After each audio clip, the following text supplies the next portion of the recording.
নমস্কার, আমি মৌমিতা। এই প্রচণ্ড গরমে আজ আরেকটি হালকা পাতলা রেসিপি নিয়ে চলে এসেছি। আজ বানাবো পটল, আলু, টমেটো দিয়ে চারাপোনা মাছের হালকা পাতলা ঝোল। এই প্রচণ্ড গরমে এই রকম হালকা পাতলা মাছের ঝোল হলে তৃপ্তি সহকারে এক থালা ভাত খাওয়া যায়। আর খুব বেশি মশলাও লাগে না এই রান্নাটার জন্য। শুধু একটি ভাজা মশলা দিয়ে আজকের এই রান্নাটা করব।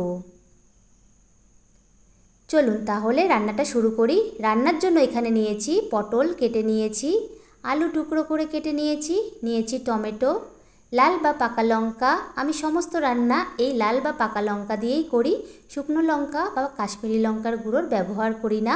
আর নিয়েছি থেতো করা 4টে রসুন।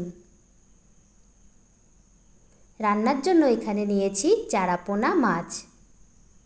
প্রথমে মাছগুলোতে নুন আর হলুদ মাখিয়ে নেব। চারাপোনা মাছ ছাড়াও যে কোনো জ্যান্ত মাছ দিয়ে এই রান্নাটা করা যায়। মাছগুলোতে নুন হলুদ খুব ভালো করে মাখিয়ে নিয়েছি। এবারে গ্যাস অন করে কড়াইটা বসিয়ে দিয়েছি সর্ষের তেল। তেলটা গরম হয়ে গেছে, এবার মাছের টুকরোগুলো দিয়ে ভেজে নেব। এক পিঠ ভাজা হয়ে গেছে, এবার উল্টে দিয়ে অপর পিঠটাও ভেজে নেব। রান্নার জন্য সমস্ত মাছগুলো ভাজা হয়ে গেছে, একটা পাত্রে উঠিয়ে নিয়েছি। এবার কড়াইতে দিয়েছি সর্ষের তেল। তেলটা গরম হয়ে গেছে, এবার দিয়ে দিলাম আলুর টুকরোগুলো। আলুর টুকরোগুলো দিয়ে একটু ভেজে নেব।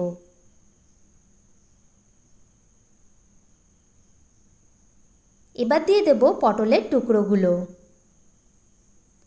পটলগুলো দিয়ে আলুর সাথে খুব ভালো করে ভেজে নেব, তাহলে পটলের কাঁচা গন্ধটা কেটে যাবে আর খেতে খুব ভালো লাগবে। আলু আর পটল খুব ভালো করে ভেজে নিয়েছি। এবারে এর মধ্যে দিয়ে দিলাম থেতো করা রসুনগুলো আর দিলাম পাকা বা লাল লঙ্কা বাটা। যেই পাকা লাল লঙ্কাগুলো দেখিয়েছিলাম সেটাই এখানে বেটে দিয়ে দিলাম। থেতো করা রসুন আর লঙ্কা বাটাটা দিয়ে ভালো করে মিশিয়ে নেব। ভালো করে মিশিয়ে নিয়েছি। এবার এর মধ্যে দিয়ে দেব টমেটোর টুকরোগুলো। এবার দিয়ে দিলাম স্বাদ মতো নুন। এবার দিলাম হলুদ গুঁড়ো। টমেটোর টুকরো, স্বাদ মতো নুন আর হলুদ গুঁড়োটা দিয়ে ভালো করে মিশিয়ে নেব।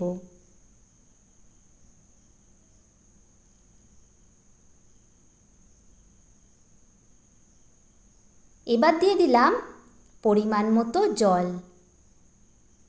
হালকা পাতলা ঝোল করব, তাই এখানে একটু বেশি পরিমাণে জল দিয়েছি। জলটা দিয়ে এবারে একটা ঢাকনা দিয়ে ঢেকে 7 থেকে 8 মিনিট রান্না করে নেব। 7 থেকে 8 মিনিট হয়ে গেছে, এবার ঢাকনাটা তুলে নিলাম। ঝোলটা ফুটে উঠেছে, এবারে এর মধ্যে দিয়ে দেব ভেজে রাখা মাছগুলো। মাছগুলো দিয়ে আবারও ঢাকনা দিয়ে ঢেকে 5 মিনিট রান্না করে নেব। 5 মিনিট হয়ে গেছে, এবার ঢাকনাটা তুলে নিলাম।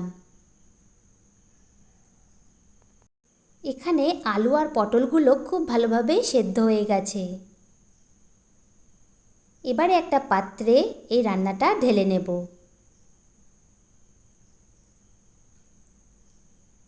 রান্নাটা ঢেলে নিয়েছি।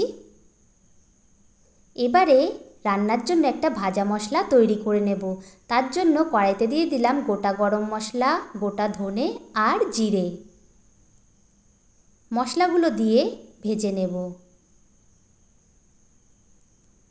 খুব সুন্দর একটা ঘ্রাণ বের হয়েছে। এবার এটা বেটে একটা ভাজা মশলা তৈরি করে নেব। এই যে রান্নার জন্য ভাজা মশলাটা তৈরি করে নিয়েছি। এবারে কড়াইতে সামান্য তেল দিয়েছি। তেলটা গরম হয়ে গেছে, এবার ফোড়ন দিয়ে দিলাম তেজপাতা আর গোটা জিরে। ফোড়নটা তৈরি হয়ে গেছে, এবারে সেই রান্না করা তরকারিটা ঢেলে দেব। তরকারিটা দিয়ে 2 থেকে 3 মিনিট রান্না করে নেব। এবারে যেই ভাজা মশলাটা করে রেখেছিলাম সেখান থেকে 1 চামচ ভাজা মশলা তরকারিতে দিয়ে দিলাম। ভাজা মশলাটা দিয়ে ভালো করে মিশিয়ে নিলেই পটল আলু দিয়ে মাছের হালকা পাতলা ঝোল রান্নাটা কমপ্লিট। মশলাটা দিয়ে ভালো করে মিশিয়ে নিয়েছি, রান্নাটা হয়ে গেছে। এবার গ্যাসটা বন্ধ করে দিলাম। এবার একটা পাত্রে রান্নাটা উঠিয়ে নিয়েছি।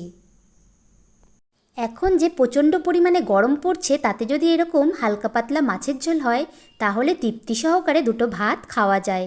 আজকের এই হালকা পাতলা মাছের ঝোলের রেসিপিটি কেমন লাগলো কমেন্ট করে জানাবেন। আর ভিডিওটি ভালো লাগলে একটা লাইক করে দেবেন, আর আমার চ্যানেলটি প্লিজ সাবস্ক্রাইব করে দেবেন। এই প্রচণ্ড গরমে সবাই খুব ভালো থাকবেন, প্রচুর পরিমাণে জল খাবেন। আজ তাহলে ভিডিওটি শেষ করছি, ধন্যবাদ।